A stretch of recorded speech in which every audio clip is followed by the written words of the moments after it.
Ladies and gentlemen, I am thrilled to report that the day is finally here when HMS Lightning is no longer the highest tier British destroyer in this game. Enter HMS Daring, legendary tier British destroyer, available in the Bureau for free. I highly recommend you start the grind because this very well may be the best legendary tier destroyer in the game right now. The Daring is absolutely sublime, as I suspected it would be. Unfortunately, this game itself is not exactly sublime. You'll see what I mean very quickly here. This is, in fact, a very tragic game, although it is to be expected on Update Mondays. Nevertheless, the game shows off all the features of the Daring that I would want to show off, and so that's why I'm showing it to you. You can commiserate with me at the end when you see the result. But the Daring itself, let's cover that real quick. You can see my commander build here on the screen. I'm using Xarkun the Smart, otherwise known as Orc Boy. If you don't have him, I would recommend Vian. As for the stats on the Daring, they are influenced by this build, and they are as follows. The Daring has 24,220 hit points, which is quite a significant hit points pool. That is influenced because William Sims is one of my inspirations on Xarkun. The Daring has 6 113mm guns, little bit of an unusual caliber, slightly smaller than you might be used to. They range out to 12.2 kilometers with Rumble as one inspiration, and I believe the newly improved range mod in the 4th slot that now gives you 10% extra range instead of 5. 12.2 kilometers is quite good range on these guns, and I find it helpful because the Daring, I like to play it as more of a gunboat. Speaking of which, the guns reload in 2.8 seconds, one of the faster reloads in the game for a destroyer. They have an alpha strike of 1800 on the high explosive and a fire chance at base of 8%, which is pretty good. I've got that buffed to 11.5% with Xarkun the Smart, which is kind of overpowered, actually.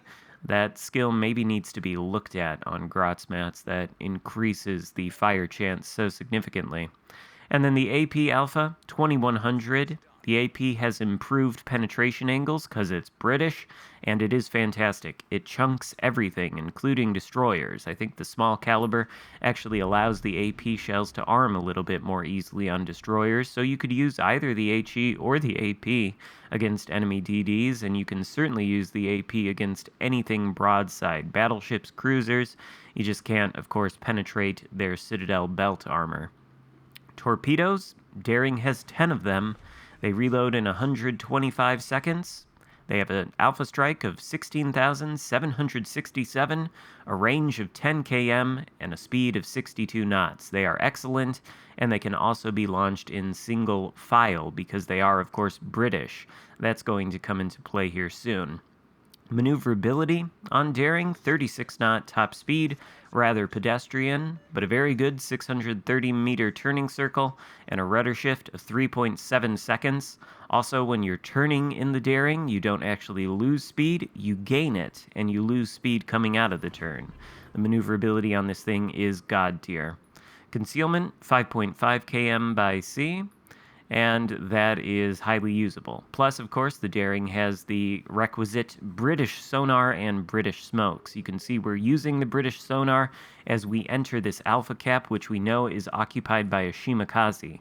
We've taken the Bravo cap completely solo, but both of our destroyer teammates have been dispatched, sort of giving you an indication, if you understand that destroyers are the most influential class of ships in this game, that things are not going to go well for the blue team. I'm the only destroyer left on the blue team, and the enemy has its full destroyer force still floating, although I am attempting to change that by entering this cap. There's the Shima. He's got no HP, so he's going to be very easy to finish off as our first kill of the game. We do a whopping 43 damage, but don't worry, we're going to get at least 143,000 more before this game is over. GK is about to enter the cap. We're separated by this island, blocking our line of sight from the GK, also blocking him from seeing us. We're aware that the GK has sonar, and it's got a long range, I think 6-kilometer ship detectability, but it's got a hilariously short duration at only 60 seconds, so it's going to be practically useless for this GK. We've got him right where we want him. That Kronstadt out there is a little bit of a problem. He might be able to radar us, but well, look, the GK does have us in sonar, so we are spotted. Nothing is in any kind of position to shoot us, though, so it doesn't really matter that we're spotted. Right now, it's just a game of cat and mouse, or I guess chicken, with this GK. Who is going to blink first? Is the GK going to go around the island, or am I? Well, I've got the torpedoes set on single fire. The GK is peeking his bow around the island. Torpedo indicator isn't exactly on him, but there's no question that these 2 torpedoes are easily going to hit before this guy can actually reverse out of their path. Perhaps I should have launched more, but those 2 are certainly a good start, taking away a lot of the GK's hit points and causing a flood. We're now up to nearly 30,000 damage, and the GK is re-evaluating his choices. Meanwhile, it's clear to me that he's using the RGA mod rather than concealment, because clearly his sonar has run out, and he's still spotting me. So I'm within 3 kilometers, I'm proxy spotted because of that RGA mod.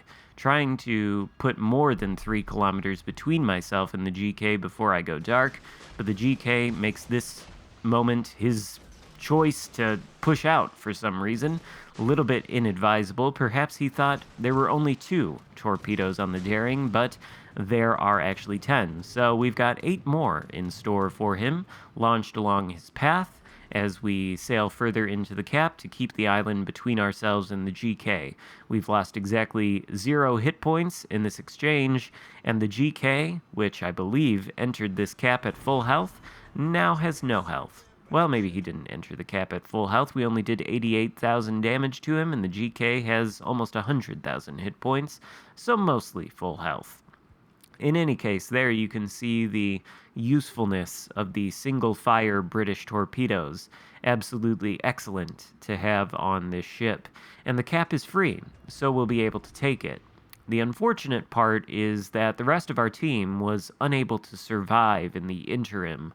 We're now down to 3, including myself. We've got a cruiser here on the western side of the Thunderdome Alpha Cap that's pushing toward the last known position of the enemy Kronstadt, and then we've got a battleship pushing into the center of the map, sort of south. The cruiser is in Alaska. I hate to say this, I don't mean to be rude or mean, but he is going to be entirely useless as this game proceeds. On the other hand, the friendly battleship is probably also going to be useless. Honestly, I can't remember exactly what he does, but we're moving in toward the center of the map now. We have 2 out of 4 of the caps, so we want to secure our holdings, and the entire enemy team is converging on the center, so things probably aren't going to work out too terribly well for us. Doesn't look like we can get torpedoes on the Kronstadt. He's not going to come around that corner as it initially looked like he might be, so we're going to deploy the first of our 6 British smokes and begin to fire at the incoming Yamato and probably the Musashi, who is also incoming. The fire chance on these guns, by the way, even without Grotz mats, is excellent. We start our first fire on the Yamato, so we change over to the Musashi and begin firing at him. I don't know if at some point we'll switch to the armor piercing during this engagement, but if any of these battleships are broadside and you've already got a fire burning on them, definitely switch to the AP, because it is phenomenal and it does a little bit more consistent damage as well as just a little bit more damage numerically, because the AP has a higher alpha than the HE. But the HE, great for starting fires. Yamato and Musashi, both closing in. Our smoke screen has run out. We're going to launch some torpedoes into the path of the Musashi. Our battleship has gone down to the combined firepower of these 2 IJN battleships, and our cruiser, the Alaska, is retreating to the back of the map for reasons unknown. There's basically no way we can win this game against these kind of insurmountable odds.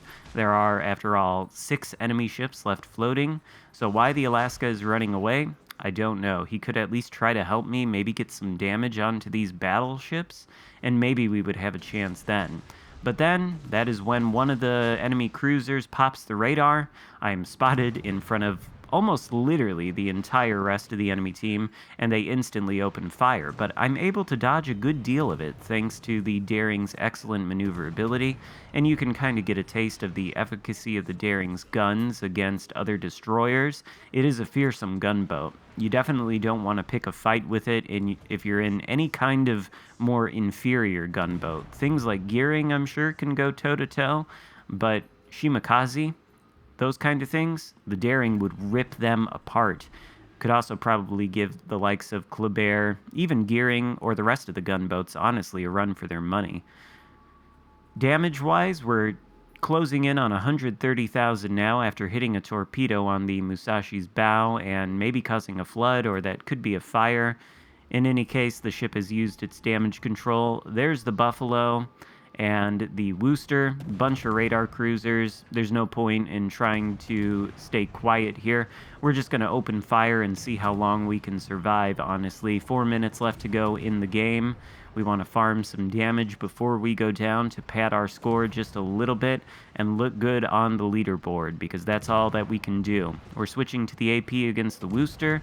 I don't think we're going to get any Citadels or anything like that, but you can see that the results are pretty good. 2K on that salvo, another 1.3K, another 2K. The AP is fantastic. It absolutely shreds things. You get a little bit of a taste of it there. Maybe not the most in-depth demonstration, but I will certainly be playing this ship quite a bit more. We finished the game with a fire still ticking on, I think, the Yamato or something. So we're approaching 160,000 damage as the clock winds down here. The Alaska, thankfully, at completely full and pristine condition. Well, I guess he has lost almost 1,000 hit points, maybe a little bit more. But at relatively full health, is sitting in the back of the map, guarding the corner from the encroachments of the 6 enemy ships. So we can all take a moment to appreciate that as he sits here waiting for the enemy to come to him and decides to bow tank them. A very, very good play, as I'm sure you all know. I, of course, extol the virtues of bow tanking in every situation, especially in heavy cruisers with overmatchable bows. That is probably the best choice that you could make in Alaska, is to sit still, reverse, and bow tank enemy battleships. Certainly getting the most out of this particular ship.